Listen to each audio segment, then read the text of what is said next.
Well, drama ensues when politicians make the wrong call when it comes to weather when it comes to weather in general. And New York City Mayor Bill de Blasio announced before the storm's arrival that the forecast was not a concern and that the schools could stay open today. That was a different prediction than the one made by weatherman Al Roker. Here's his forecast. As you head on up into New York, New Jersey, and on into the parts of New England, we're talking anywhere from 6 to 9 inches, 3 to 6 inches as well. Despite the warnings, New York City's mayor chose to keep schools open anyway, a decision that left parents, students, and even teachers outraged. We had the governor declaring a state of emergency, telling people to stay off the roads. You have the mayor telling you to go to school. The mayor earlier this morning defended his decision and blamed the National Weather Service. We knew, based on the reports of the National Weather Service, that we could have as little as 3 inches of snow on the ground by the time kids walked in the door of their schools, and we could have more. We could have 4 or 5 or more.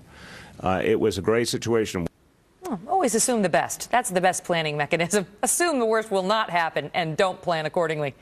That did not sit too well with weatherman Al Roker, who began an icy war with the mayor over Twitter. Poor Todd Starnes is live in New York City now in what was snow and now is freezing rain outside of City Hall. Hey, Todd.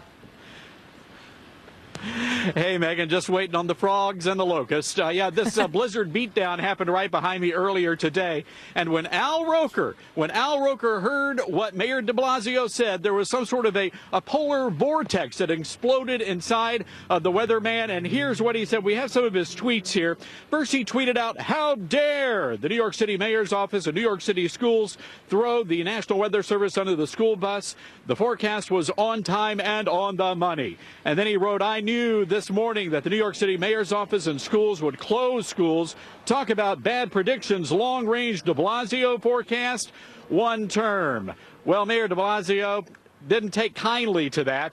And earlier today, he lashed out and took a pot shot at Al Roker. Here's what he said. I respect Al Roker a lot.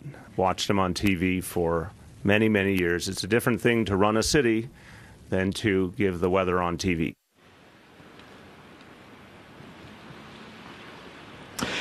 And Megan, 45% of the student body actually showed up for class today. New York City says, you know what, tough luck. If you didn't show up for school today, you're not going to be able to make up that time. It's an unexcused absence.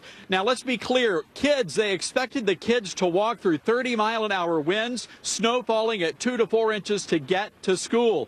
And the head of the school system here in New York City, Megan, earlier today said, the weather today, it was beautiful. Well, yeah, if you're a penguin. Beautiful, Megan. And then, after the kids show up, they send them home early. Say, oh, never mind, we were wrong. This is bad. You should go home. Oh, wait, it's beautiful outside. Unexcused absence. I mean, it's like ADD. All right, Todd, good to see you. You got to wipe those glasses. Poor man. Thanks, Megan. And stay tuned to Fox News for continuing coverage of this historic winter storm. Tonight at 10 p.m., Shepard Smith will be here with special live coverage as a third of America tries to cope with this record snow and ice.